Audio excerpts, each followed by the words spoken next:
The fluorescent lights of Y-Tech Industries' boardroom cast harsh shadows across my brother Michael's face as he delivered what he thought was my career's death sentence.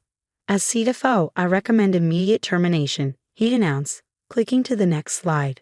Jessica Wai's performance as financial controller has been consistently substandard. Her methods are foreign to our established practices. I sat quietly, watching the board members nod along. 7 years of working my way up through the company our parents built, and my own brother was orchestrating my downfall. All because I asked too many questions about our creative accounting practices. I'm Jessica Wai, and this is the story of how my brother's attempt to discredit me led to the exposure of one of the largest family business frauds in Seattle's history. Furthermore, Michael continued, straightening his custom-made suit, her educational background is questionable. An MBA from Beijing Business School hardly compares to American credentials. That drew knowing chuckles from several board members. Never mind that Beijing Business School was Asia's top business institution, or that I graduated first in my class. To them, I was just the younger sister who'd studied in China while Michael got his MBA from Stanford. Perhaps, our father, CEO James Wai, spoke up, Jessica would be better suited to our Asian operations. I met his eyes across the table. Dad had always favored Michael, the firstborn son who perfectly embraced American corporate culture. When I chose to study in China, hoping to help expand our tech company into Asian markets, he called it a step backward.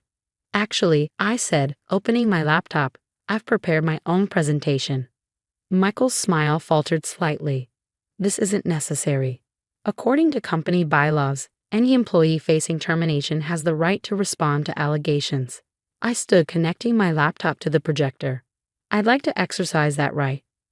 The screen filled with a complex financial diagram, one I'd spent 6 months creating, working late nights after everyone had left the office. What you're looking at is a comprehensive analysis of Y-Tech's financial transactions over the past 7 years. Notice anything unusual about these payment patterns? Board members leaned forward, squinting at the intricate web of transactions I'd mapped out. Michael's face had lost some of its color. This is irrelevant, he cut in. We're here to discuss your performance. We're here to discuss numbers, I corrected him. That's what financial controllers do. We look at numbers, patterns, irregularities. Like these recurring payments to Shell Corporation Limited. I clicked to the next slide.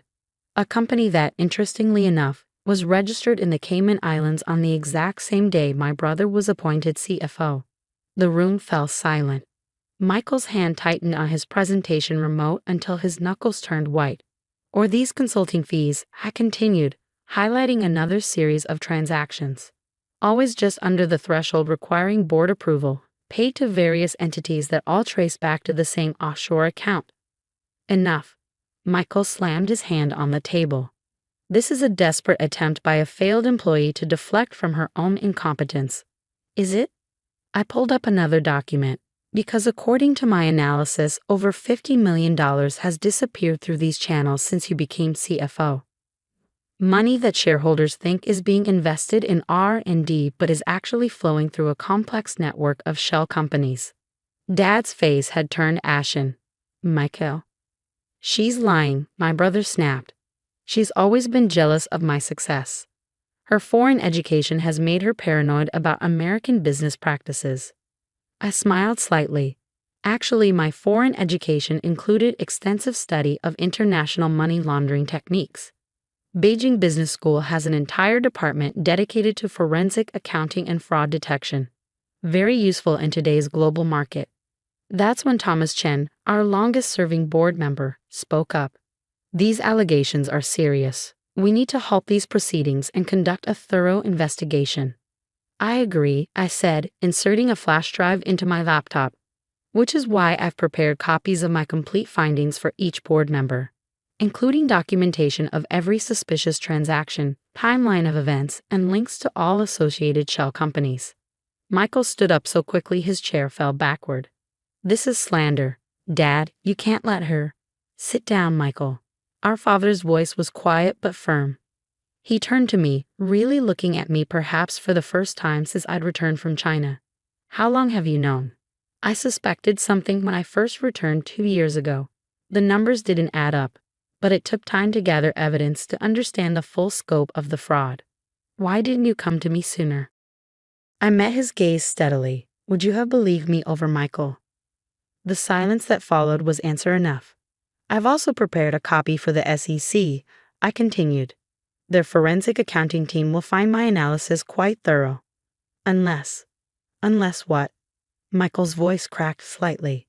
Unless we handle this internally, restructure the company, install proper oversight, return the misappropriated funds. It won't be easy, but it would be better than federal indictments. Thomas Chen nodded approvingly, a chance to clean house without destroying the company's reputation. Wise. Dad looked between his two children, the son he'd always trusted and the daughter he'd underestimated. The board needs to discuss this privately. Both of you wait outside. In the hallway, Michael grabbed my arm. You have no idea what you've done. I pulled away calmly. Actually, I know exactly what I've done. I've protected our family's company from your greed. The question is, do you know what you've done? I built this company into what it is today. No, I corrected him. You stole from it. There's a difference. Mom and Dad built this company. You just exploited their trust. His face twisted with rage. They'll never believe you over me. I'm the son, the Stanford graduate, the American success story. I smiled sadly. Numbers don't care about any of that, Michael. Numbers only tell the truth. That's why accounting is the same in every language. The boardroom door opened. Dad's secretary emerged. The board would like to see Ms. Wei. Alone. As I walked back into the room, I touched the jade pendant Mom had given me before she passed away. Always honor truth above success, she'd said. Success without integrity is just failure in disguise. Looking at the grim faces of the board members, I knew the next few hours would change everything. For the company, for my family, and for the legacy my parents had built. Sometimes the hardest frauds to uncover are the ones hidden in plain sight, protected by trust and family loyalty. But as I'd learned at Beijing Business School, the truth always hides in the numbers. And numbers never lie. The next 48 hours at Tech Industries were a whirlwind of emergency meetings, hurried phone calls, and shocking revelations. The board have voted unanimously to suspend Michael pending a full investigation, and I found myself temporarily appointed as acting CFO.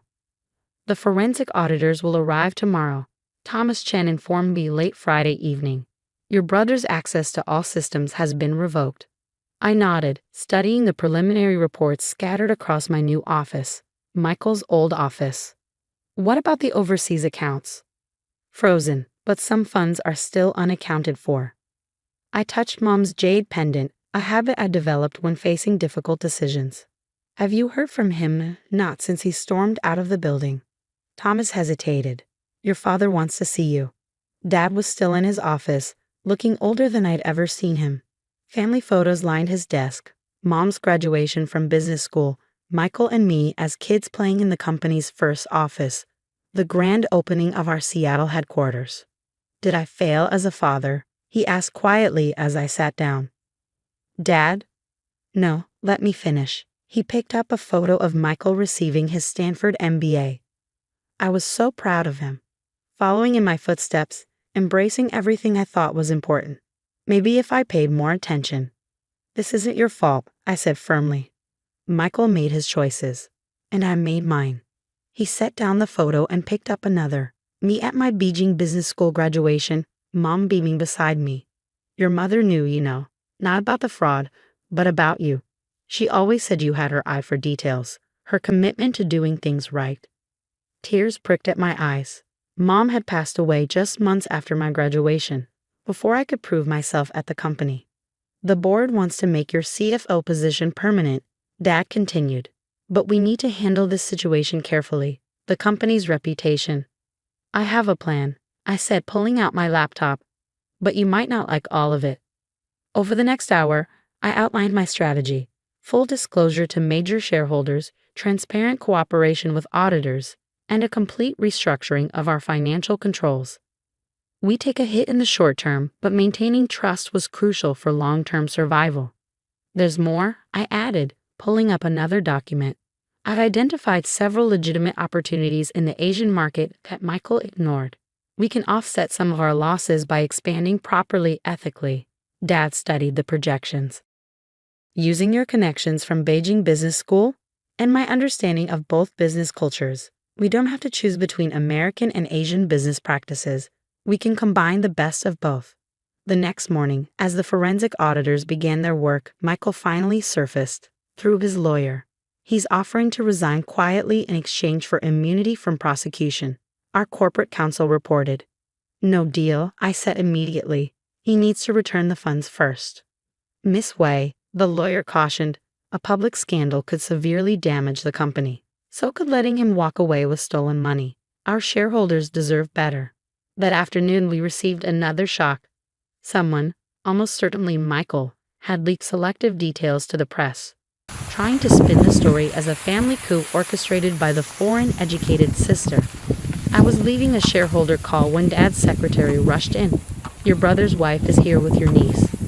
Sarah, Michael's wife, looked terrible. 60-year-old Amy clung to her hand. He's gone, Sarah said without preamble. Cleaned out our accounts and disappeared.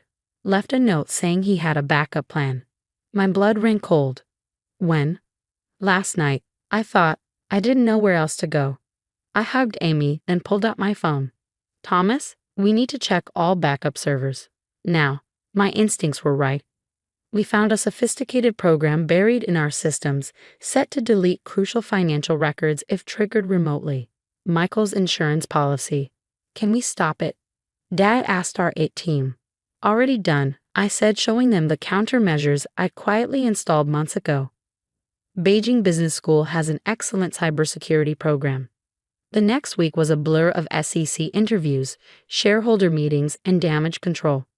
But slowly, a new picture of YTech began to emerge, one of transparency, ethical governance, and renewed purpose. We took a stock hit when the full story broke, but our immediate disclosure and clear plan for reform helped maintain investor confidence. My connections in Asia proved invaluable as we pursued legitimate expansion opportunities. Sarah filed for divorce, and we made sure she and Amy were protected financially. Dad insisted they keep their home, saying, they're still family. 3 months after that fateful board meeting, we received word that Michael had been arrested in Malaysia. He tried to access one of his hidden accounts and triggered an Interpol alert. What do you want to do? Dad asked me. I thought about Mom's words. Success without integrity is just failure in disguise. We cooperate fully with prosecution, I said. But we also make sure Amy has a college fund and Sarah can restart her career. He nodded, understanding. Balance justice with mercy. 6 months later, YTech had not only recovered but was thriving. Our new Asian partnerships were exceeding projections, and our reformed corporate governance was being hailed as a model for family-owned businesses. I was working late one evening when Dad brought me coffee, a peace offering that had become our new tradition. You remind me so much of your mother, he said, watching me review quarterly reports. She always said numbers tell stories if you know how to listen. That's why she encouraged me to study in Beijing, I replied. She knew I needed to learn different ways of listening. He picked up the family photo I kept on my desk, taken at Mom's last birthday, all of us smiling, unaware of what lay ahead. I was wrong, he said quietly, about so many things. Your education, your abilities, your judgment. Dad, you don't have to. Yes, I do, he set down the photo. You saved this company, not just from the fraud, but from its own biases. We needed your perspective, your different way of seeing things. I'm sorry it took me so long to understand that. The next day, I visited Michael in prison. He looked smaller somehow, his expensive suit replaced by standard issue clothes. Come to gloat? He asked bitterly. No, came to show you these. I spread out photos of Amy's recent birthday party, her first without him. She misses you. His hands trembled as he touched the photos. Sarah won't let me see her. That's her choice. But Amy has a college fund waiting. When you get out, there might be a place for you too. Not in finance, obviously, but somewhere you can rebuild. Why would you do that? I touched Mom's pendant, because that's what Mom would have done. Balance justice with mercy, remember? Today, YTech Industries is a different company than it was a year ago. Our board is more diverse, our operations more transparent, our success more sustainable. We've proved that ethical business can also be profitable business. Last week, a young intern asked me how I found the courage to expose the fraud. It wasn't courage, I told her. It was obligation, to the truth, to our shareholders, to my mother's memory. Numbers don't care about family loyalty or cultural biases. They only care about being right. She nodded thoughtfully. Is that what they taught you in Beijing? They taught me something more important, that true success isn't about where you learned, but how you apply what you learned. Looking out from my office at the Seattle skyline, I often think about how different things might have been if Michael had succeeded in discrediting me. If I hadn't had the training to spot his fraud. If I hadn't had Mom's voice in my head, reminding me that integrity matters more than success. Dad still brings me coffee in the evenings, and we talk about Mom, about business, about healing. Amy visits the office sometimes, brightening our days with her questions about everything. Sarah started her own consulting firm, stronger for having survived her own betrayal. And Michael? He's serving his time, attending therapy, writing letters to Amy that Sarah carefully screens. Maybe someday he'll understand that his greatest fraud wasn't stealing money, it was stealing trust. As for me, I keep Mom's jade pendant close and her wisdom closer. Success without integrity is just failure in disguise. It's become YTech's unofficial motto. A reminder that doing things right matters more than doing them the expected way. Sometimes the best validation doesn't come from proving others wrong, but from proving your mother right.